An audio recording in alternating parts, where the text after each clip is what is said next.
والدین کو وقت دینا چاہیے کہ ان کا اس کو ہم معمولی سمجھتے ہیں. وقت دینا کسی کو اور کسی کے پاس بیٹھنا اور کسی کی بات سننا یہ معمولی چیز ہے نہیں. اس سے بہت ساری غلط فہمیاں دور ہوتی ہیں اور بہت ساری خدمت کے مواقع جس سے آپ محروم ہوتے ہیں. وقت دینے سے اللہ آپ کو وہ مواقع عطا کرتا ہے. اور سب سے بڑی رکاوٹ اس وقت دینے میں ہمارے دور میں دو چیزیں ہیں. ایک یہ آپ کا موبائل اور دوسرا یہ ٹی وی. یہ موبائل ہمیں ماں باپ سے زیادہ عزیز ہے اور یہ ٹی وی اور اس کے پروگرام یہ ہمیں ماں باپ سے زیادہ عزیز ہے. ہمارے یہاں رشتوں کی قیمت نہیں ہے, ہمارے یہاں موبائل کی قیمت ہے, ٹی وی کے پروگراموں کی قیمت ہے, حتیٰ کہ نماز کی بھی کوئی قیمت نہیں. موقع مل گیا تو پڑھ لیں گے, بتا اس وقت جو ہے فلاں پروگرام آ رہا ہے وہ دیکھیں. تو یہ جو دو آفتیں ہیں ہمارے دور کی, یہ جو دو مصیبتیں ہیں, ان دو مصیبتوں نے نہ جانے کتنے خیر کے کاموں سے ہمیں محروم کر دیا. یہاں تک کہ مسجد میں نماز کے لیے آتے ہیں تو بھی ذہن موبائل میں اٹکا ہوا ہو, وہ جیب میں موبائل ہے. نماز کے بعد سب سے نماز سے پہلا کام جو ہے وہ اپڈیٹ دیکھنی ہوتی ہے واٹس ایپ پہ, فیس بک پہ اور پتہ نہیں کس پر. نماز کے بعد پہلا کام یہ کہ موبائل نکالنا ہے. اور یعنی اللہ کے دربار میں 5 منٹ کی حاضری بھی یہ موبائل کے بغیر نہیں ہوتی. اس سے پہلے بھی موبائل ہے, اس کے بعد بھی موبائل ہے. تو آپ سوچئے کہ پھر نماز میں ذہن کہاں سے لگے گا, نماز میں دل کیسے لگے گا. ذہن تو اسی طرف لگا ہوا ہے.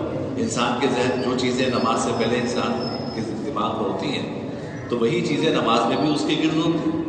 نماز میں کون سا وہ جنت کا تصور کر کے نماز پڑھے گا, جہنم کا تصور کر کے نماز پڑھے گا. وہ تو انہیں ہے, اس چیزوں کا تصور کر کے نماز ہی گزر جائے گی. یہ بھی نہیں پتہ چلے گا کہ نماز کب ہو. تو ہماری نماز بھی اس موبائل نے برباد کر دی ہے اور اسی موبائل نے ہمارے رشتے بھی برباد کر دیے.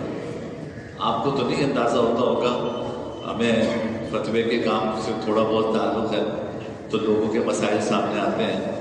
تو شاید کہ جتنے رشتے میں نے ایک موبائل کے ذریعے اجڑتے دیکھے ہیں کسی اور چیز کے ذریعے نہیں.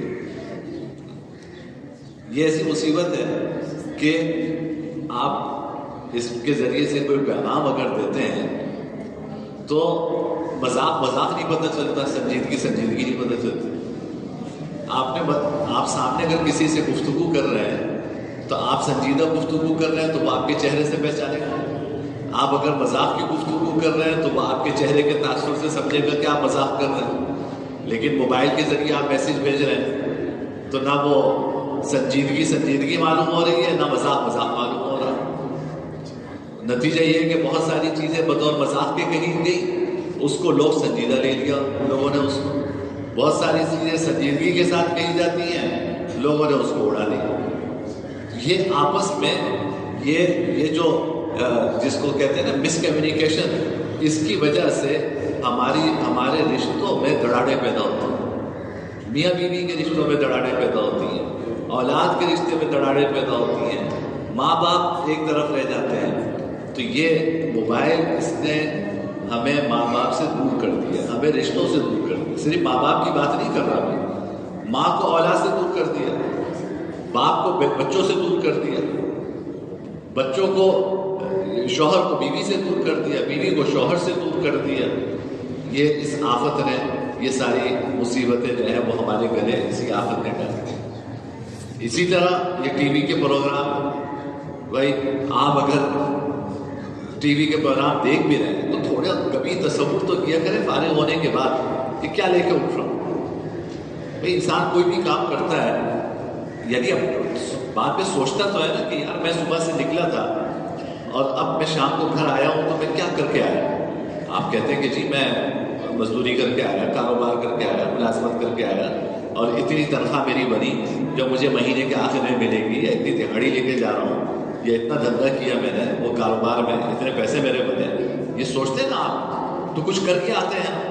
آپ ٹی وی کے سامنے بیٹھے 1 گھنٹہ 2 گھنٹہ آپ بیٹھ گئے, آپ نے دیکھ لی پروگرام, اب تو مصیبت یہ ہے کہ عصر سے لے کے مغرب تک کا وقت رمضان میں انتہائی قیمتی وقت ہے، انتہائی قیمتی وقت ہے۔ اس میں جو ہے وہ افطار کے پروگرام شروع ہو گئے، اب گھر میں جو ہے وہ ٹی وی لگا ہوا ہے اور اس کے اوپر جو فنکار اور اداکار پورے سال جو ہے وہ آپ کو اپنی اداکاری دکھاتے تھے، آپ ان سے دین سیکھ رہے ہیں ماشاءاللہ۔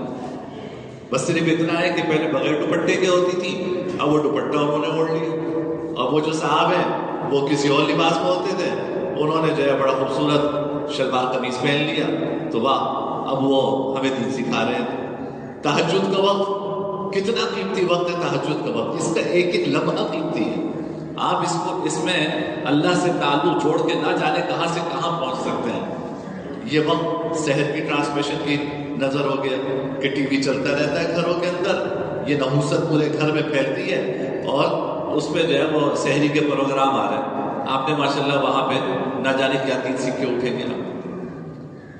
تو اب ہمیں دین بھی یہ اداکار سکھائیں گے، ہمیں دین بھی یہ فنکار سکھائیں گے، اور ان کا دین ہمیں چاہیے۔ وجہ یہ کہ عام مولوی ہے، جیسے آدمی دین کی بات کہتا ہے تو وہ ذرا بھاری لگتی ہے آپ کو کہ کچھ کرنا پڑے گا۔ یہاں ٹی وی پہ جو دین سیکھتے ہیں اس پہ بولنا ہے، کرنا تو کچھ ہے نہیں۔ آپ کو تو ایسا دین چاہیے نا کہ جسے بولنا ہو بس، کرنا کچھ نہ پڑے، اور بغیر کچھ کیے جنت مل جائے، تو آپ کو تو ایسا دین چاہیے۔ نتیجہ یہ ہے کہ ہمارا عصر سے مغرب تک کا جو قیمتی وقت ہے رمضان کا، ہم تو بڑوں کو دیکھتے تھے کہ یہ وقت ذکر اور دعا میں ہی گزارتے ہیں۔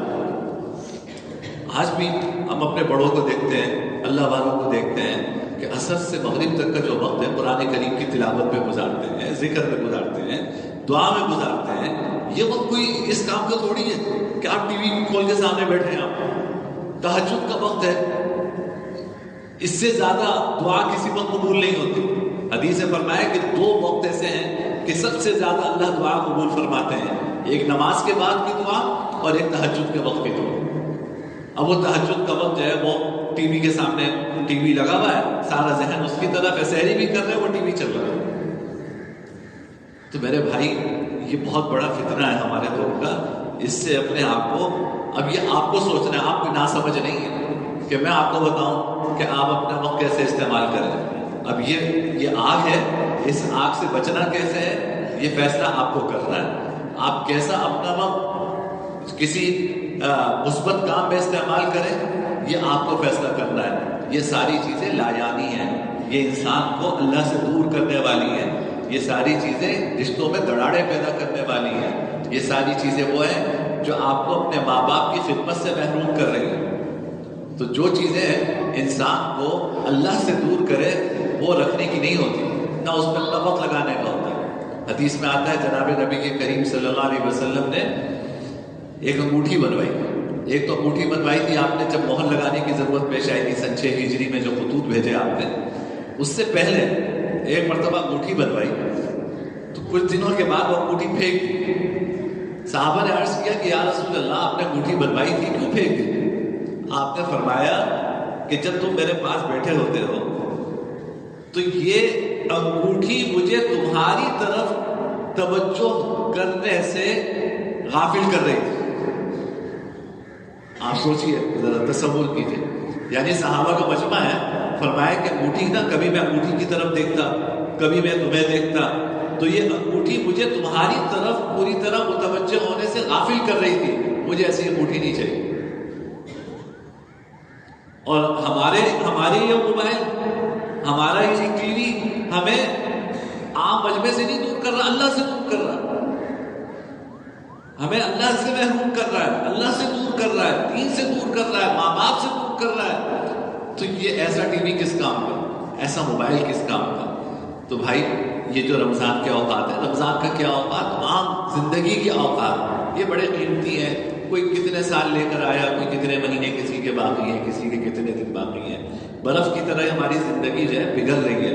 اپنی ان زندگی کے ان لمحات کی ہمیں قدر کرنی چاہیے اور ان ساری چیزوں کا استعمال محدود کرنا چاہیے کہ کب اس کا استعمال کرنا ہے، کتنی دیر میں مجھے میسج دیکھنا ہے۔ یہ تھوڑی ہے کہ آپ مصلے میں بھی بیٹھے ہیں آن لائن،